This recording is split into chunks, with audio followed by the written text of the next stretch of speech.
ഇനിയും നമുക്ക് 10ാമത്തെ സ്കന്ധത്തിലെ തുടർന്നു വരുന്ന അധ്യായങ്ങളെക്കുറിച്ച് അറിയുവാനായിട്ട് യത്നിക്കാം. 18ാമത്തെ അധ്യായം മുതൽക്കുള്ള ഭഗവത് ലീലകളെക്കുറിച്ചാണ് നമുക്കിനിയും ചിന്തിക്കുവാനായിട്ട് ഇരിക്കുന്നത്.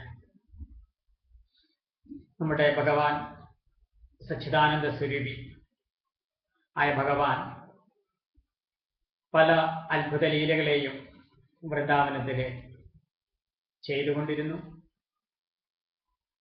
ഒരിക്കൽ അവർ പശുപാലനത്തിന് വേണ്ടിയിട്ട് വനത്തിലേക്ക് പോയ സന്ദർഭത്തിൽ ഒരു പ്രത്യേക വിനോദത്തിൽ ഏർപ്പെട്ടു. അതായത് അവർ പരസ്പരം രണ്ട് ചേരികളായിട്ട് തിരിഞ്ഞിട്ട് ഈ രണ്ടുപേര് തമ്മിൽ ശ്രീകൃഷ്ണന്റെയും ബലരാമന്റെയും നേതൃത്വത്തിൽ അങ്ങോട്ട് അവർ രണ്ട് സംഘമായിട്ട് അങ്ങോട്ട് വേർതിരിക്കുകയാണ്. എന്നിട്ട് എന്ത് ചെയ്തു എന്ന് വെച്ചിട്ടുണ്ടെങ്കിൽ അതിൽ അവർ തമ്മിൽ പരസ്പരം അടിച്ചു കളിക്കുക, ഇതായിരുന്നു മത്സരം. പക്ഷെ ആ മത്സരത്തിലെ പ്രത്യേകത എന്തായിരുന്നു വെച്ചാൽ, ആരാണോ തോൽക്കുന്നത്, തോൽക്കുന്ന ആള് ജയിച്ച ആളെ ചുമലിലേറ്റിയിട്ട് കുറച്ച് ദൂരം നടക്കണം. ഇതായിരുന്നു കളിയുടെ പ്രത്യേകത. അപ്പൊ അന്ന് പ്രളംബൻ എന്ന് പറയുന്ന ഒരു ഗോപപാലൻ അവരുടെ കൂട്ടത്തില് വന്നിട്ടുണ്ടായിരുന്നില്ല. അപ്പൊ നമ്മുടെ കംസഭൃത്യനായിരിക്കുന്ന ഒരു അസുരൻ, ഒരു പ്രളംബൻ എന്ന നാമത്തിൽ തന്നെ ഉണ്ടായിരുന്ന ഒരു അസുരൻ, പ്രളംബാസുരന്റെ ആ ഒരു ബുദ്ധി കാരണം ഇവരുടെ കൂട്ടത്തിൽ അങ്ങോട്ട് ചേർന്നിട്ടുണ്ടെങ്കിൽ എന്ത് ചെയ്യാം, പെട്ടെന്ന് അങ്ങോട്ട് തോറ്റതായിട്ട് അഭിനയിച്ച് കഴിഞ്ഞാൽ ജയിക്കുന്ന ആളെ എടുത്തിട്ട് അങ്ങോട്ട് പോയാൽ അയാളെ തനിക്ക് അപ്പത്തിൽ ഒരാളെ എന്തായാലും തനിക്ക് വകവരുത്താൻ പറ്റും. കൃഷ്ണനെയോ അല്ലെങ്കിൽ ബലരാമനെയോ, ഈ രണ്ടിൽ ആരെങ്കിലും ഒരാളെ തനിക്ക് വകവരുത്താം എന്നുള്ള ഉദ്ദേശത്തോട് കൂടിയിട്ട് പ്രളംബൻ എന്ന് പറയുന്ന അസുരൻ, പ്രളംബൻ എന്ന് പറയുന്ന ഗോപന്റെ രൂപത്തിൽ അവരുടെ ഇടയിൽ കളിക്കുവാൻ വേണ്ടിയിട്ട് വന്നു. അപ്പോ ഈ പ്രളംബാസുരൻ അസുരനായിരുന്നു എന്നുള്ള വിവരം ഭഗവാൻ ഒഴിച്ച് മറ്റാർക്കും മനസ്സിലാക്കുവാൻ സാധിച്ചിരുന്നില്ല. അപ്പൊ അത് അസുരനാണെന്ന് ഭഗവാനെ അറിഞ്ഞു. അപ്പോ അവൻ സൂത്രത്തിൽ ഈ പ്രളംബാസുരൻ എന്ത് ചെയ്തു, ശ്രീകൃഷ്ണ ഭഗവാന്റെ ഭാഗം ചേർന്നിട്ട് ബലരാമനുമായിട്ട് അങ്ങോട്ട് അടി തുടങ്ങി. അപ്പൊ ആ സന്ദർഭത്തിൽ ശ്രീകൃഷ്ണ ഭഗവാൻ ശ്രീരാമാവിനോട് അടിച്ച് തോൽക്കുകയുണ്ടായി. ഈ ശ്രീരാമാവാണ് പിന്നെ കുചേലൻ എന്നുള്ള രീതിയിൽ വളരെ പ്രസിദ്ധനായിട്ട് തീർന്ന ഭഗവാന്റെ ഭക്തനായിട്ട് മാറുന്നത്. ആ കുചേലോപാഖ്യാനം നമുക്ക് ഈ സ്കന്ധത്തിലെ 81, 82 അധ്യായങ്ങളിലൂടെ നമുക്ക് വിശദമായിട്ട് ശ്രവിക്കുവാൻ സാധിക്കുന്നതാണ്. അപ്പൊ സുദാമനോട് ഭഗവാൻ മനഃപൂർവ്വം ബോധപൂർവം പരാജയം ഏറ്റുവാങ്ങിയതാണ്. അപ്പൊ തോറ്റ എന്ത് ചെയ്യണം, ജയിച്ച ആളെ എടുത്ത് ചുമലിൽ വെച്ച് നടക്കണല്ലോ. ശ്രീനാമാവിനെ ചുമലിൽ വെച്ച് നടന്ന ഭക്തദാസനാണ് താൻ എന്ന് ഭഗവാൻ അങ്ങനെ അവിടെ വ്യക്തമാക്കി കൊടുത്തു. അപ്പൊ ഈ സന്ദർഭത്തിൽ ബലരാമനോട് പ്രളംബൻ അടിച്ചു തോറ്റു. അപ്പോ പ്രളംബൻ മനഃപൂർവ്വം പെട്ടെന്ന് തോറ്റ തന്നെയാ. ഭഗവാൻ ഭക്തകാരുണ്യം കാണിക്കാൻ വേണ്ടിയിട്ടാണ്ടായതെന്ന് വെച്ചിട്ടുണ്ടെങ്കിൽ ഇവിടെ പ്രളംബൻ എന്ന് പറയുന്ന അസുരൻ ബലരാമനെ ഉപദ്രവിക്കാൻ വേണ്ടി, അതായത് വധിക്കാൻ വേണ്ടിയിട്ടുള്ള ഒരു സൂത്രം എന്നുള്ള രീതിയിലാണ് പെട്ടെന്ന് തോറ്റതായിട്ട് അഭിനയിച്ചത്. അങ്ങനെ അപ്പോ പ്രളംബൻ എന്ത് ചെയ്തു, രാമനെയും ചുമലിലേറ്റിയിട്ട് അങ്ങോട്ട് നടന്നു.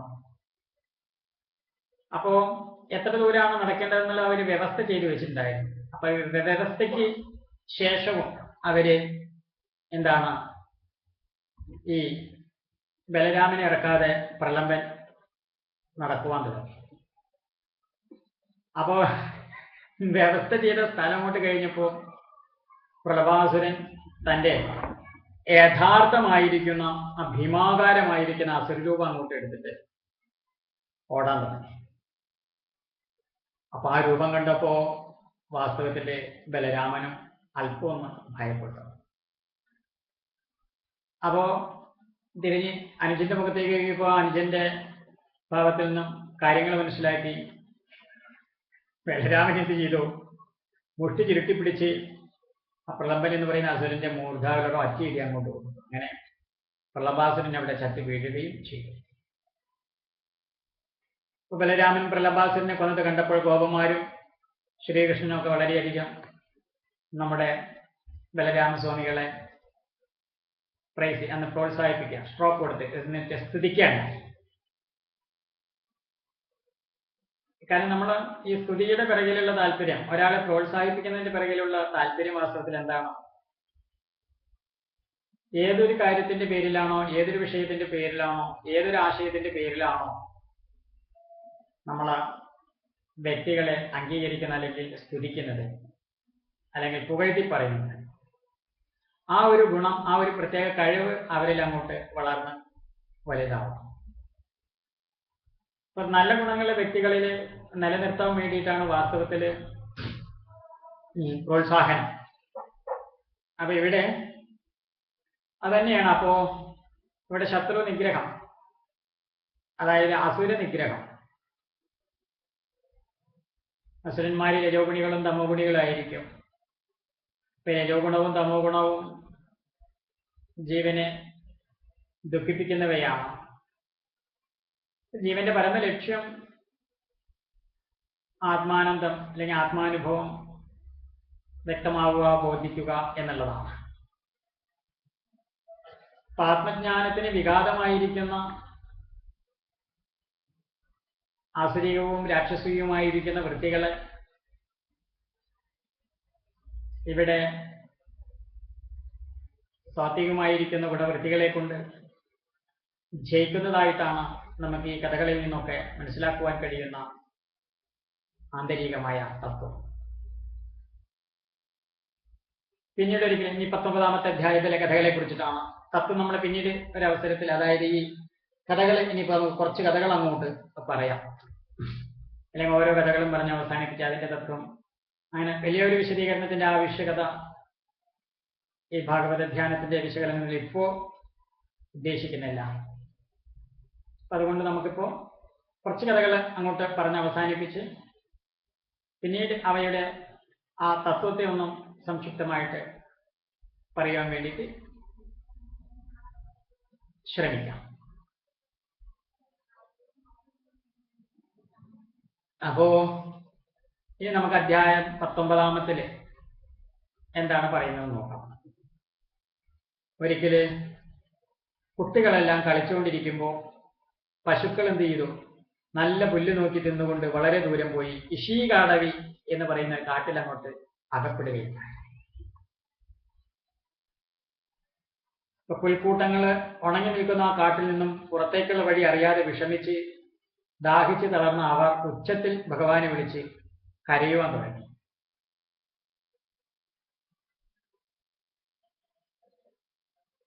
വഴിതെറ്റി പശുക്കുട്ടികൾക്ക് എന്നുള്ളത് വ്യക്തമായി. മറ്റേ യജമാനന്മാരെ കാണുവാനില്ല. ഇപ്പൊ എന്നും പറഞ്ഞിട്ട് പശുക്കുഞ്ഞുങ്ങളെല്ലാം അങ്ങോട്ട് നിലവിളി കൂട്ടിയപ്പോ എന്താണ്, ഗോപന്മാരും ആ പശുക്കളെ അന്വേഷിച്ച് അവിടെ എത്തുകയുണ്ടായി. അപ്പൊ അവരും വഴി അറിയാതെ അങ്ങോട്ട് കുഴങ്ങി. ലക്ഷ്യസ്ഥാനത്തിലേക്ക് എങ്ങനെ തിരിച്ചു ചെല്ലുമെന്നറിയാതെ അമ്പരന്ന് നിൽക്കുമ്പോൾ പെട്ടെന്ന് എന്താണ്, അവരുടെ ചുറ്റുപാടുമായിട്ട് അവിടെ ഉണങ്ങി നിൽക്കുന്ന പുല്ലുകളായിരുന്നു കൂടുതലുണ്ടായി. കാട്ടുതീ അങ്ങോട്ട് ഉണ്ടായി. ചുറ്റുപാടും കാട്ടുതീയാണ്. അപ്പൊ കത്തി ജ്വലിച്ച് ആകെ എല്ലാം നശിപ്പിക്കും എന്നുള്ള രീതിയിൽ ആ അഗ്നി അങ്ങോട്ട് വളർന്നു. ഇത് കണ്ട് ഗോപന്മാരും പശുക്കുട്ടികളൊക്കെ ഉച്ചത്തിൽ ഭയപ്പെട്ടുകൊണ്ട് ഭഗവാനെ വിളിച്ചിട്ട് അങ്ങോട്ട് കരയാൻ തുടങ്ങി. ഗോപാല, കൃഷ്ണ, കേശവ, അച്യുത, അനന്താമസം കണ്ട് പറഞ്ഞിട്ട് അവര് ഭഗവത് നാമങ്ങളെ അങ്ങോട്ട് വിളിച്ചു. അപ്പോ സ്വന്തം സ്നേഹിതന്മാരുടെ സങ്കടം അറിഞ്ഞപ്പോ ആശ്രിതവത്സനായ ഭഗവാൻ എന്ത് പറഞ്ഞു? അവരോട് ഉച്ചത്തിൽ വിളിച്ചു പറഞ്ഞു, നിങ്ങളെല്ലാവരും കണ്ണടയ്ക്കുക, ആരും ഭയപ്പെടരുത്. ഭയപ്പെടുവാൻ ഒന്നും സംഭവിച്ചിട്ടില്ല. അവിടെ എല്ലാവരും കണ്ണടച്ച് എല്ലാവരും കണ്ണടയ്ക്കാൻ ഭഗവാൻ പറഞ്ഞു. അപ്പൊ അത് കേട്ട് ഭഗവാനിൽ വിശ്വാസമുള്ള ഗോപന്മാരും പശുക്കളും എന്ത് ചെയ്തു? പെട്ടെന്ന് അങ്ങോട്ട് കണ്ണടച്ച് അവര് ഭഗവാന്റെ സ്മരണയിൽ മാത്രം അങ്ങോട്ട് മുഴുകിപ്പോയി. അപ്പൊ എന്താ ഭഗവാൻ ചെയ്തത്? യോഗശക്തി കൊണ്ട് ആ അഗ്നി അങ്ങോട്ട് പാനം ചെയ്തു. ഇപ്പൊ ഗോവന്മാര് കണ്ണുമിച്ച് നോക്കുമ്പോ എന്താ? കാട്ടുതീയോ മുഞ്ചാടവിയോ അങ്ങനൊരു സംഭവം അവരുടെ തൊട്ട് പ്രദേശത്തൊന്നും അവർക്ക് ദൃശ്യമായില്ല. അവരെല്ലാം ഭാണ്ഡരീക വൃക്ഷത്തിന്റെ ചുവട്ടിൽ ഭഗവാൻ ഒന്നിച്ച് നിൽക്കുന്നതായിട്ടാണ് അവർക്ക് അനുഭവപ്പെട്ടത്. ഇപ്പൊ കാട്ടിൽ നിന്ന് ഇപ്രകാരം രക്ഷിച്ച ശ്രീകൃഷ്ണൻ ദേവന്മാരിൽപ്പെട്ട ആളായിരിക്കുമെന്ന് ഗോപന്മാർക്കും ഒരു ചെറിയ വിചാരം ഉണ്ടാവുന്നത്. വെറും ഗോപക്കുട്ടി എന്നല്ല, ഈശ്വരൻ തന്നെയാണ് എന്നുള്ള തോന്നല് ഇടയബാലന്മാർക്കും നമ്മുടെ യാദവ കുലവാസികൾക്കും അനുഭവപ്പെടുവാൻ, അല്ലെങ്കിൽ അവർക്കും അങ്ങനെ ഒരു വിചാരം ഉണ്ടാകുവാൻ തുടങ്ങി. ഇപ്പൊ സന്ധ്യയോടടുത്തു. എല്ലാവരോടും കൂടിയിട്ട് ഭഗവാൻ ഭവനത്തിലേക്ക് മടങ്ങി. ഇപ്പൊ ശ്രീകൃഷ്ണൻ കാട്ടിൽ നിന്നും രക്ഷിച്ചതായ കഥ ഗോപന്മാര് അവരവരുടെ അമ്മമാരോടും മറ്റും പറഞ്ഞപ്പോഴോ അവർക്കും എന്തെന്നില്ലാത്ത അത്ഭുതമാണ് ഉണ്ടായത്. അങ്ങനെ ദിവസം പ്രതി അവർക്കെല്ലാം ശ്രീകൃഷ്ണ ഭഗവാനിൽ കൂടുതൽ ഭക്തിയും ബഹുമാനവും ഉണ്ടാകുവാനും തുടങ്ങി. അപ്പൊ ഗോപികളോ അവര് പരമാനന്ദ നിർവൃതകളായിട്ട് ഭരിക്കുകയും ചെയ്തു. ഇനി നമുക്ക് 20ാമത്തെ അധ്യായത്തിൽ എന്താണ് അറിയിപ്പിക്കുന്നത് നോക്കാം. അപ്പൊ ആ അധ്യായത്തില് വർഷ ഋതുവിനെ വ്യാസമഹർഷി നമുക്ക് വ്യക്തമാക്കി തരികയാണ് ചെയ്യുന്നത്.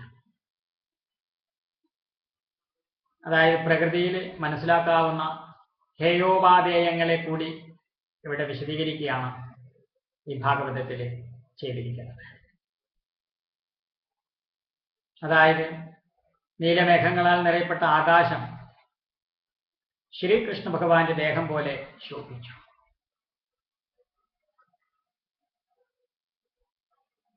മഴക്കാറുകളോ തന്നിൽ സംഭരിച്ചു വെച്ചതായ വെള്ളത്തെ ഉദാരമതികളായ സജ്ജനങ്ങൾ തന്നിലുള്ളതിലെല്ലാം അന്യന്മാർക്ക് കൊടുക്കുന്നത് പോലെ വർഷിച്ചു. സജ്ജനങ്ങളെ അവരിലുള്ളതെല്ലാം ആരാണോ ആവശ്യപ്പെട്ട് വരുന്ന അവർക്ക് ഇങ്ങനെ കൊടുത്തുകൊണ്ടിരിക്കും എന്ന പോലെ ആകാശവും എന്താണ് ആ ജലം നമുക്ക് വർഷിച്ചു തന്നുകൊണ്ടിരിക്കുകയാണെന്നാണ് പറയുന്നത്. ഇരുട്ട് നിറഞ്ഞ രാത്രിയിൽ ജ്യോതിർഗോളങ്ങൾക്ക് പകരം മിന്നാമിനുകൾ പ്രകാശിച്ചു. ഇപ്പൊ കലികാലത്തിൽ വേദപുരാണാദികൾക്ക് പ്രചാരമില്ലാത്ത ആ സ്ഥാനത്ത് പാഷണ്ഡമതം പ്രചരിക്കുന്നത് പോലെ ആണ് അതിനെ വ്യാസമഹർഷി പറഞ്ഞു തരുന്നത്. ഇപ്പൊ പക്വത വരാത്ത യോഗികളുടെ മനസ്സുപോലെ വർഷാധിക്യറ്റ ക്ഷുദ്രനദികൾ ക്ഷോഭിച്ചു. തപസ് ചെയ്തു പോകുമ്പോൾ മനസ്സ് പരിപൂർണമായിട്ട് പക്വമായിട്ടില്ലെങ്കിൽ എന്താണ്?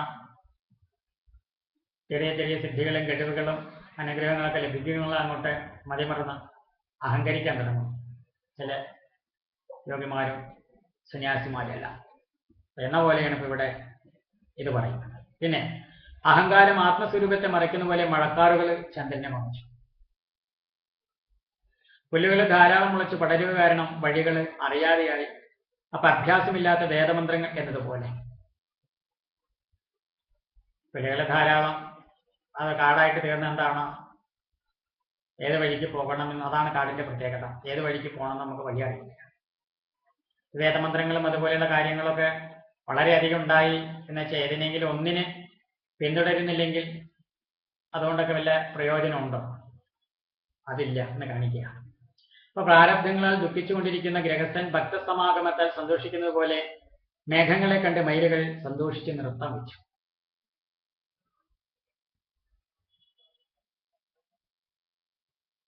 ഈ സംസാരത്തിലെ നേരുന്ന താപത്തിൽ നിന്നും മോചിക്കുവാൻ ആളുകൾക്കുള്ള ഉപായം സത്സംഗമാണ്.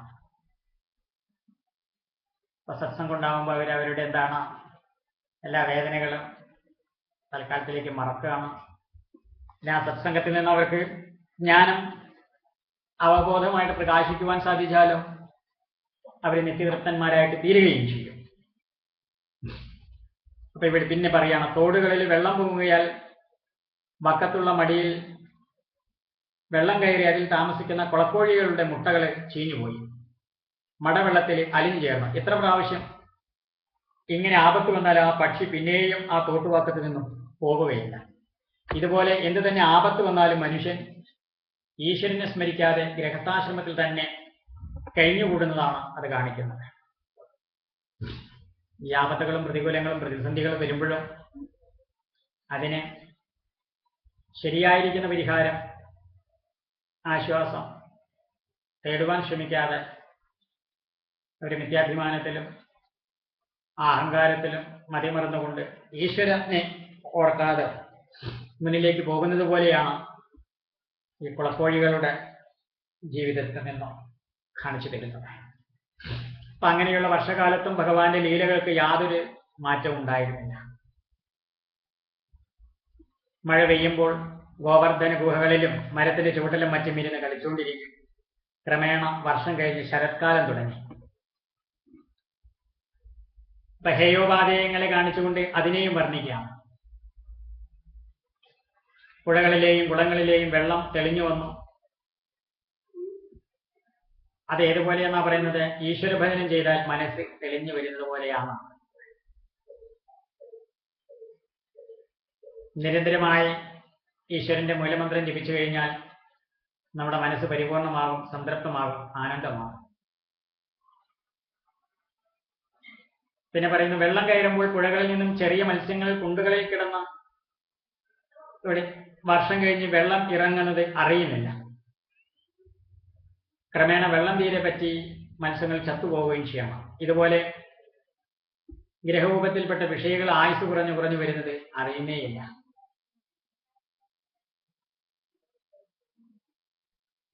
എത്ര ദുഃഖം അനുഭവിച്ചാലും ആ ദുഃഖത്തിൽ നിന്ന് മോചിക്കാനുള്ള ഉപായം തേടാതെ ഈശ്വരോപാസനയോ ആശ്രമാദാശ്രമം ഗച്ഛാന്ന് നമ്മൾ വർണ്ണാശ്രമധർമ്മമൊക്കെ പറയുന്ന സാഹചര്യത്തിൽ കേട്ടതാണ്. ബ്രഹ്മചര്യം, ഗാർഹസ്ഥ്യം, വാനപ്രസ്ഥം, സന്യാസം, ഈ രീതിയിൽ മുന്നോട്ട് പോയിട്ട് സന്യാസധർമ്മത്തിലേക്ക് എത്തണമെന്നൊക്കെ ബോധിപ്പിച്ചിട്ടില്ല. പക്ഷെ എന്താ ചെയ്യുക? എത്ര ദുഃഖമായാലും ദുരിതമായാലും ക്ലേശമായാലും അത് തന്നെ പരമാനന്ദം, പരമസുഖം എന്നും പറഞ്ഞ് ഈ ഒരു സുഖം സ്വർഗത്തിൽ പോലും കിട്ടില്ല എന്നും പറഞ്ഞിട്ടൊക്കെയാണ് സത്യത്തെയും സജ്ജനങ്ങളെയും ധർമ്മത്തെയും സാധാരണക്കാരായ അജ്ഞാനികളായിരിക്കുന്ന ആളുകളെ അവഗണിക്കുന്നത്, ഉപേക്ഷിക്കുന്നത്. അപ്പൊ ഗോപന്മാരോടും പശുക്കളോടും കൂടിയിട്ട് ഭഗവാൻ വൃന്ദാവന ഭൂമിയിൽ ശോഭിച്ചതുപോലെ നക്ഷത്രങ്ങളോടും കൂടിയിട്ട് ചന്ദ്രൻ ആകാശത്തിൽ ശോഭിച്ചുകൊണ്ടിരിക്കും. ഇനി 21-ാമത്തെ അധ്യായത്തിലെ കഥകൾ എന്താണെന്ന് നമുക്ക് കേൾക്കാം. മന്ദഹാസം അത് തൂകുന്ന പുഷ്പങ്ങളെ കൊണ്ടും ഫലങ്ങൾ നിറഞ്ഞ വൃക്ഷങ്ങളെ കൊണ്ടും സുഗന്ധത്തോടുകൂടിയ മന്ദമാരുതനെ കൊണ്ടും അതിമനോഹരമായ വൃന്ദാവന വിപിനത്തിൽ കളിപ്പാനായിട്ട് ഭഗവാൻ ഗോപന്മാരോടും ഗോക്കളോടും കൂടിയിട്ട് പ്രവേശിച്ചു. വീണ്ടും ഒരിക്കൽ കൂടി പശുക്കളെ പുല്ല് തിന്നാൻ വിട്ട് ഭഗവാൻ ജഗന്മോഹനമായ വേണുഗാനം ആരംഭിച്ചു. ഭഗവത് വിരഹത്താൽ തപ്തകളായ ഗോപികള് ആ ഗാനാമൃതിൽ അങ്ങോട്ട് ലയിച്ച് അവരുടെ ഭാവനയിൽ ഭഗവാനെ കണ്ടുകൊണ്ട് അന്യോന്യം അവര് പറഞ്ഞു. കാരണം ഈ സന്ദർഭത്തില് പണ്ഡിതന്മാരെ അറിയിപ്പിക്കുന്നത് ശ്രീ ശുഖമഹർഷി ഭഗവത് വേണുഗാനത്തെ വർണ്ണിപ്പാനുള്ള യോഗ്യത തനിക്കില്ലെന്ന് കരുതിയിട്ട് ഗോപികളെ കൊണ്ട് പറയിപ്പിക്കുകയാണോ എന്ന് തോന്നുന്നു എന്നാണ് ചില പണ്ഡിതന്മാരൊക്കെ ഈ സന്ദർഭത്തെക്കുറിച്ച് പറയുന്നത്.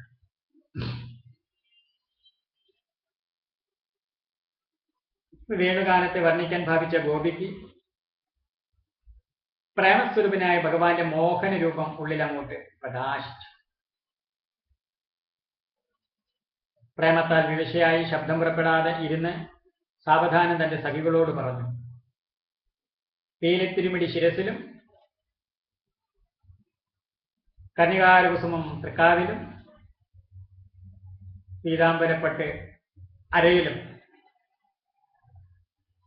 വനമാല തൃക്കഴുത്തിലും ധരിച്ച് തികഞ്ഞ വേഷക്കാരനെ പോലെ ആ അധരസുധയാൽ വേണുരന്ധ്രങ്ങളെ പൂരിപ്പിച്ചുകൊണ്ട് നിൽക്കുന്ന ശ്യാമസുന്ദരന്റെ സ്വരൂപം എത്ര മനോഹരമായിരിക്കുന്നു.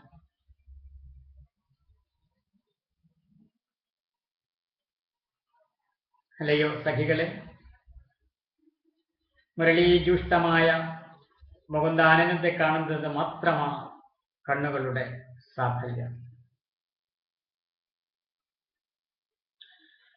പുഷ്പങ്ങളാലും തളിരുകളാലും മനോഹരമായി അലങ്കരിച്ച് വനമാല ചാർത്തി ഗോപന്മാരുടെ നടുക്ക് നിന്ന് വേണുഗാനം ചെയ്യുമ്പോൾ തിരുമുഖത്തിൽ പ്രകാശിക്കുന്ന പ്രേമപൂർണമായ കടാക്ഷം ഏൽക്കുന്നത് തന്നെയാണ് ജന്മത്തിന്റെ സാഫല്യം. സഖികളെ, ഈ ഓടക്കുഴൽ എന്തൊരു ഭാഗ്യം ചെയ്തു. നമ്മളെല്ലാവരും മോഹിച്ചുകൊണ്ടിരിക്കുന്ന ദാമോദരാധര സുധയെ ആനന്ദം ഭുജിക്കുവാൻ ഈ വേണുവിന് സാധിച്ചില്ലേ?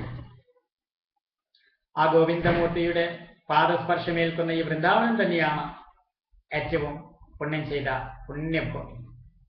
അല്ലയോ ഗോപികളെ, ഈ മാൻപേടകളല്ലേ ഏറ്റവും പുണ്യം ചെയ്ത സുഹൃത ജന്മം? വിശേഷ ബുദ്ധിയില്ലെങ്കിലും നീണ്ട നയനങ്ങളാൽ അവർ ഇഷ്ടം പോലെ നന്ദനന്ദനന്റെ സൗന്ദര്യാമൃതം കോരി കുടിച്ചുകൊണ്ടിരിക്കുകയല്ലേ? വിമാനത്തിലെ ആകാശചാരിണികളായ ദേവസ്ത്രീകൾ പോലും പ്രേമമൂർച്ഛിതകളായി ഇവിടുത്തെ വസ്ത്രങ്ങൾ അഴിഞ്ഞു പോകുന്നത് പോലും അറിയുന്നില്ല. അപ്പൊ പിന്നെ പ്രജാങ്കനകളായ നമ്മൾ മോഹിക്കുന്നതിലാണോ അത്ഭുതം? വൃക്ഷങ്ങളിൽ ശബ്ദിക്കാതിരുന്ന നാദാമൃതിനെ ആസ്വദിക്കുന്ന ഈ പക്ഷികൾക്കെല്ലാം സമാധിശീലന്മാരെയ മുനികളുടെ ഗുണമല്ലേ? വാസ്തവത്തിൽ മുനികൾ തന്നെയല്ലേ ഈ പക്ഷികളെല്ലാം ഒരർത്ഥത്തിൽ നമ്മൾ ചിന്തിക്കുമ്പോൾ? അല്ലയോ സഖി, എന്തൊരത്ഭുതമാണ് ഇതെല്ലാം. വേണുഗാനത്താൽ പാറക്കല്ലുകളതാ ഉരുകി ഒഴുകുന്നു. അത്ഭുതമല്ലേ അത്? കാളിന്തി നദി ഒഴുകുന്നേയില്ലല്ലോ. ആനന്ദവിഷന്മാരായ മുനികൾ മുകുളിതാഞ്ജലികളായിട്ട് നൃത്തം വയ്ക്കുന്നത് കാണുന്നില്ലേ? അധരങ്ങളെ ചരങ്ങളുമാക്കി തീർക്കുന്ന വേണുഗാനത്തെ നമുക്ക് മാത്രം ഇഷ്ടം പോലെ അടുത്തു നിന്ന് ആസ്വദിക്കുവാൻ ഭാഗ്യം ഒരാളെ വന്നില്ലേ? ഇപ്രകാരം വൃന്ദാവന ലോലനായ ഭഗവാന്റെ മഹിമകളെ വർണ്ണിച്ചുകൊണ്ട് ഗോപികള് തന്മരയെ പ്രാപിക്കുകയാണ്. സാധാരണ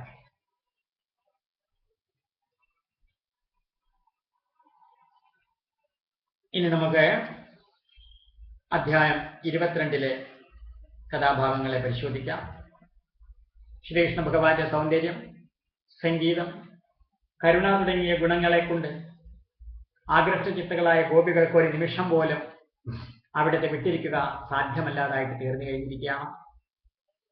ആ നന്ദനന്ദനെ അവർക്ക് ഭർത്താവായി കിട്ടണം. അതിനായിട്ട് അവർ ദേവീ ഭജനം നടത്തുവാൻ വേണ്ടി തീരുമാനിച്ചു.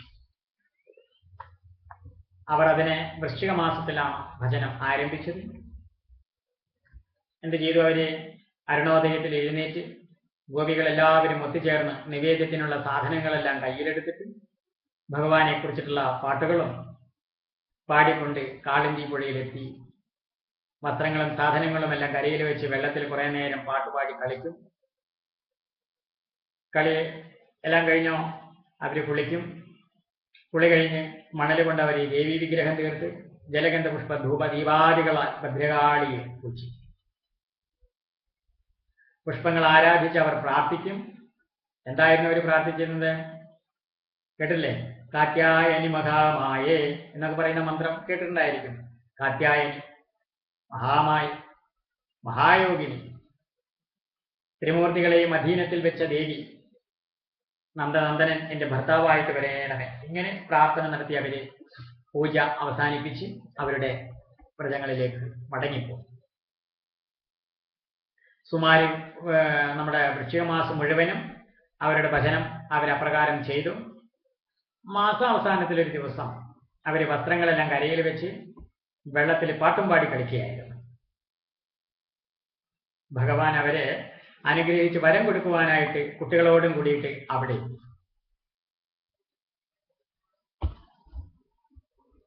വസ്ത്രങ്ങളെല്ലാം എടുത്ത് അടുത്തുള്ള ആലിന്റെ കൊമ്പിൽ അങ്ങോട്ട് തൂക്കിയിട്ടു. ആലിൻ മുകളിൽ ഇരുന്ന് വേണുഗാനം അങ്ങോട്ട് ആരംഭിച്ചു. അപ്പൊ വെള്ളത്തിൽ കളിച്ചിരുന്ന ഗോപികളെ വേണുഗാനം കേട്ട് നോക്കിയപ്പോഴോ ഗാനം അത് തൂക്കുന്ന ഭഗവാനെ കണ്ടു. ഭഗവാനെ കണ്ടപ്പോഴോ ലജ്ജാലോലങ്ങളായ അവരുടെ കുവലയപ്പൂക്കൾ ഭഗവാനിൽ അങ്ങോട്ട് പതിച്ചു. അവർ വസ്ത്രങ്ങൾ തരണമെന്ന് പ്രാർത്ഥിച്ചു. അങ്ങനെ വസ്ത്രമില്ലാതെ വെള്ളത്തിൽ ഇറങ്ങിയ പാപശാന്തിക്കായിട്ട് നിങ്ങളെല്ലാവരും ഇവിടെ വന്ന് എന്നെ തൊഴുത് നമസ്കരിക്കണം. കാരണം നദിയിൽ നഗ്നമായിട്ട് കുളിക്കുവാൻ ശാസ്ത്രം അനുവാദം തരുന്നില്ല. സ്വയം പ്രായശ്ചിത്തം ചെയ്യാൻ വേണ്ടിയിട്ട് ഭഗവാൻ പറഞ്ഞു 2 കൈയും തലയിൽ വെച്ച് തൊഴുകയും ചെയ്യണമെന്നാണ്. അവര് 2 കൈകളെ കൊണ്ട് അവരുടെ നാണം പരസ്പരം മറച്ചിട്ടാണ് അവർ കയറി വന്നത്. പക്ഷെ ഭഗവാൻ പറഞ്ഞു അത് പറ്റില്ല, 2 കൈയും തലയിൽ വെച്ച് തൊഴണം. അങ്ങനെ അവരുടെ ഭക്തിവിശ്വാസങ്ങളെ ഭഗവാൻ പരീക്ഷിച്ചു. ഗോപികളെ യാതൊരു സംശയവും കൂടാതെ വെള്ളത്തിൽ നിന്നും കയറി ആലിൻ ചുവട്ടിൽ ചെന്ന് 2 കൈയും തലയിൽ വെച്ച് തൊഴുതുകൊണ്ട് ചെന്നു. ഭഗവാന്റെ പരീക്ഷയിൽ അവർ ജയിക്കുക തന്നെ ചെയ്തു. മരപ്പാവകളെ പോലെ അവരെ കളിപ്പിച്ച് അവമാനിച്ചിട്ടും അവരുടെ പ്രേമഭക്തിക്ക് ഒരു കുറവും വന്നില്ല.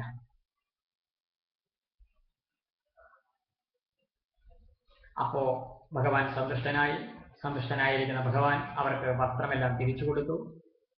ഗോപികൾക്ക് ധൈര്യത്തിനും ലോകം ധരിക്കുവാനുമായിട്ട് ഒരു പരമതത്വം ഭഗവാൻ ഗോപികളോട് പറഞ്ഞു.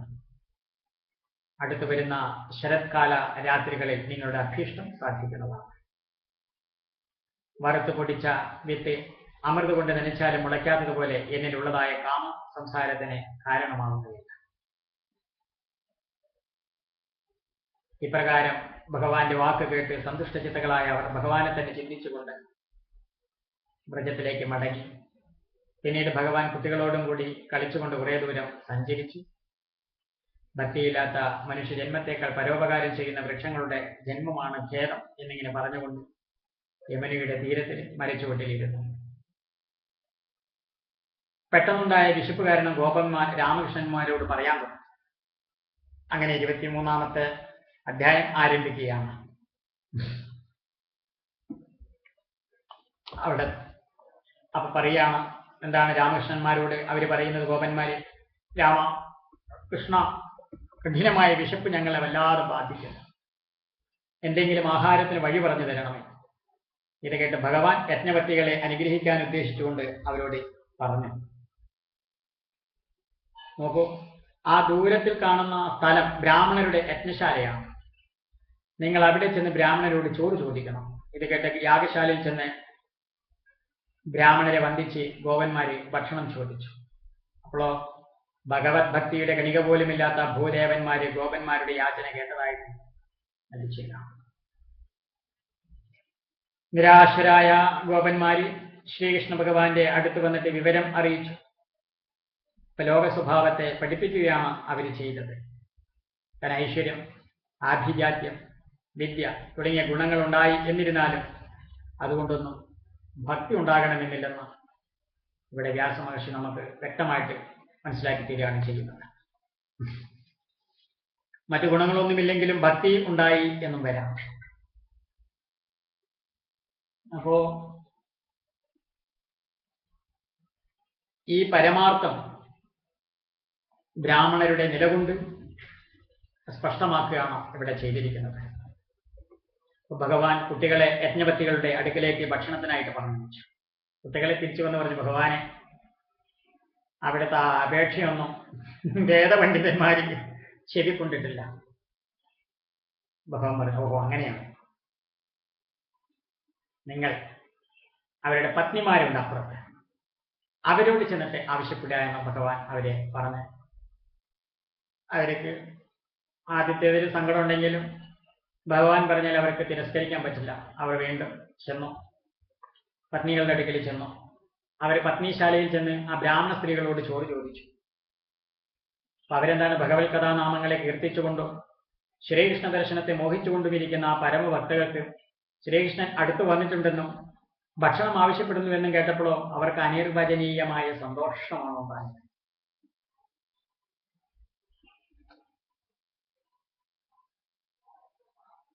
അവർ ഭക്ഷണ സാധനങ്ങളൊക്കെ പാത്രത്തോടുകൂടി എടുത്തുകൊണ്ട് ഭഗവാന്റെ സവിധത്തെങ്കിലേക്ക് ഓടുവാൻ ആരംഭിച്ചു. ഗംഗാനദി സമുദ്രത്തിലേക്ക് എന്ന പോലെ അതൊരു പ്രവാഹമായിരുന്നു. ബ്രാഹ്മണർ ഇതറിഞ്ഞ് അവരെ തടഞ്ഞു നോക്കി, പ്രയോജനമുണ്ടായില്ല. വൃദ്ധയും ഭാവഭക്തിയുമായ ഒരു സ്ത്രീ അവർ അറയിൽ അടച്ചുപൂട്ടി. ദുഃഖാർത്തിയായ അവർ ഭഗവാനെ തന്നെ ധ്യാനിച്ചു. എന്തുണ്ടായി? കർമ്മബന്ധങ്ങളെയെല്ലാം മുറിച്ച് ഭഗവത് പ്രാപ്തിക്ക് തടസ്സമായ ദേഹത്തെ കൂടി വീക്ഷിച്ച് എന്നേക്കുമായിട്ട് ശ്രീകൃഷ്ണ ഭഗവാനിൽ അവരുടെ ആത്മാവ് പരമാത്മാവിനെ അങ്ങോട്ട് ലയിക്കുകയാണ് ചെയ്യുന്നത്. അങ്ങനെ എന്നതിൻ്റെക്കും ആ ശ്രീകൃഷ്ണ സായുജ്യത്തിൽ ആ ഭക്തത ലയിച്ചു. യജ്ഞപത്നികളെല്ലാം ഭക്ഷണസാധനങ്ങളുമായി ഭഗവാന്റെ സമീപത്തിലെത്തി. അപ്പോഴോ അവിടെ എന്താ പൂത്തു നിൽക്കുന്ന അശോകവൃക്ഷത്തിന്റെ ചുവട്ടില് ഇടതുകൈ സ്നേഹിതനായ ഗോപവാലന്റെ ചുമലിൽ വെച്ച് വലതു കൈയിൽ താമരപ്പൂവും ധരിച്ച് നിന്നിരുന്ന ആ നീലമേഘശ്യാമളനായ ഭഗവാനെ കണ്ടപ്പോൾ അവർക്ക് അതിരറ്റ ആനന്ദമാണ്. നേത്രരന്ധ്രങ്ങളിൽ കൂടി അവർ ഭഗവാനെ ഉള്ളിൽ പ്രവേശിപ്പിച്ചു. പിന്നെ കണ്ണുകളും അടച്ച് ആനന്ദ നിർവൃതകളായിട്ട് നിന്നു. മഹാഭക്തകളായ അവരെ അനുഗ്രഹിക്കുമാർ ഭഗവാൻ അരുളി ചെയ്തു. അല്ലയോ മഹാഭാഗ്യവതികളെ, നിങ്ങൾ ഭക്ഷണം കൊണ്ടുവന്നത് വളരെ നന്നായി. ശാലയിൽ യാഗം നടക്കുന്ന സമയമായതുകൊണ്ട് നിങ്ങൾ എല്ലാവരും താമസിയാതെ മടങ്ങിപ്പോവുകയാണ് നല്ലത്. ഇത് കേട്ട് യജ്ഞപത്നികൾ ഭഗവാനോട് ഇങ്ങനെ പ്രാർത്ഥിച്ചു. കരുണാർണവനായ നിന്തിരുവടി ഇങ്ങനെ അരുളി ചെയ്യരുത്. നിന്തിരുവടിയുടെ തൃപാദദാസ്യത്തെ ചെയ്യുവാൻ സർവസ്വം ഉപേക്ഷിച്ചു വന്നവരാണ് ഞങ്ങൾ. തൃപാദമല്ലാതെ മറ്റൊരവലംബം ഞങ്ങൾക്ക് ആവശ്യവുമില്ല. അങ്ങനെയുള്ള ഞങ്ങളെ അവിടുന്ന് ഉപേക്ഷിക്കരുത്. ഇത് കേട്ട് ഭഗവാൻ പുഞ്ചിരി തൂക്കിക്കൊണ്ട് അരുളി ചെയ്തു. നിങ്ങൾ ഗൃഹത്തിൽ ഇരുന്നു കൊണ്ട് എന്നെ സേവിച്ചാൽ മതി. ശാരീരികമായ അടുപ്പമല്ല വേണ്ടത്, മാനസികമായ അടുപ്പമാണ് ആവശ്യം. പരമഭക്തകളായി നിങ്ങൾ ദൂരത്തിരുന്നാൽ എന്നെ കൂടുതൽ സ്മരിക്കും. സ്മരണയ്ക്ക് പൂർണ്ണത വരുമ്പോൾ നിങ്ങൾക്ക് മോക്ഷവും സിദ്ധിക്കും. അതുകൊണ്ട് നിങ്ങളെല്ലാവരും ഗൃഹത്തിലേക്ക് തന്നെ മടങ്ങിപ്പോവുകയാണ് വേണ്ടത്. ഭഗവാന്റെ ഇഷ്ടമറിഞ്ഞ് അവരെ ഗൃഹത്തിലേക്ക് മടങ്ങി. ബ്രാഹ്മണരെ അവരെ അത്യാദരവോടുകൂടി സ്വീകരിച്ചു. ഭഗവാനെ പ്രാപിച്ചതുകൊണ്ടോ ഭഗവാനെ ഏകാന്തത്തിൽ ഒറ്റയ്ക്ക് ചെന്ന് കണ്ടതുകൊണ്ടോ ആ യജ്ഞപണ്ഡിതന്മാര്, ആ യാഗപണ്ഡിതന്മാര്, ആ വേദപണ്ഡിതന്മാര് അവരുടെ പത്നിമാരെ ഒന്നും ആക്ഷേപിച്ചില്ല. അവരെ അത്യാദരവോടുകൂടി ഗുരുകൃപ നേടി വന്ന, ഈശ്വരകൃപ സമ്പാദിച്ചു വന്ന അവരെ സ്വീകരിക്കുകയാണ് ചെയ്തത്. യജ്ഞസ്വരൂപിയായ ശ്രീകൃഷ്ണ ഭഗവാന് ഭക്ഷണം കൊടുക്കാതെ അനാദരവ് പറ്റിപ്പോയതിൽ അവര് പശ്ചാത്തപിക്കുകയും ചെയ്തു. ഭഗവാൻ ഇപ്രകാരം യജ്ഞപത്നികളെ അനുഗ്രഹിച്ച് അങ്ങനെ ആ ഗോപന്മാരോടും കൂടിയിട്ട് ഭക്ഷണമെല്ലാം കഴിച്ചു കഴിഞ്ഞ് അവരവരുടെ കുടിലുകളിലേക്ക് തിരിച്ചു പോവുകയും ചെയ്തു.